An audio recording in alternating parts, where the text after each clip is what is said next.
Here's your China Brief, a look at what's making headlines in national newspapers and trending online. Lots of reporting about regulations now. The Shanghai Securities News says China's top SOE regulator is banning firms from establishing or increasing their investments in certain financial institutions. The report says some companies, such as Hubei Energy, have already put up relevant assets for auction. Another article says the PBOC will accelerate legislation in key areas, including anti-money laundering. The central bank is also reportedly set to expedite the revision of foundational laws to ensure legislation keeps up with the times. And the Securities Times is saying that the NDRC is proposing 5 measures to boost the social credit system that includes strengthening privacy measures and improving the effectiveness of credit supervision. So plenty to digest on that front as well.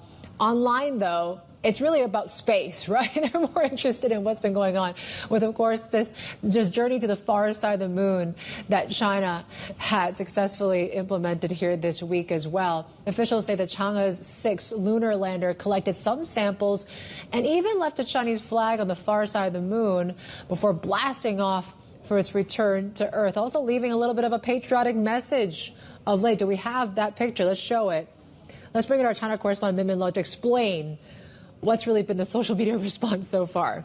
Yeah, it's really something that has really captured the imagination of the Chinese people, because this spacecraft, before it, as it blasted off, it took a picture of what it left behind, and there was this imprint that resembles a Chinese character for 中国的中, which is the Chinese, the first Chinese character in the word for China. And so people are sending around this picture, and they're commenting about how proud a moment this is for China, because of course China was the first to land on the far side of the moon back in 2019, and they just did it again. And also interesting, some commenters also mentioned, kind of make fun of this by saying that, oh, look, the far side of the moon is now an inalienable part of China. It's belonged to China since historic times. So kind of making reference at the standard lines that the Chinese Foreign Ministry often use when they assert their sovereignty over Taiwan and the South China Sea. Oh, man. Yeah, I mean, some people are like, it looks like a cross. It doesn't really look like a Chinese character. But, yeah, I see it, though. Yeah. Take a look to tell about the significance of this milestone for China, really. Yeah, it's a huge milestone because, I mean, it's an amazing feat of engineering, because it's very hard to land on the far side of the moon because of communication issues. You would have to use a satellite to relay communications with a spacecraft, and it's also not very flat. So they had to use an autonomous detection system to find a relatively flat surface. And they also targeted this South Pole Aitken Basin. It is one of the largest and oldest impact craters known to mankind. And the significant thing about landing there is because it's so gigantic, it's 13 kilometers deep.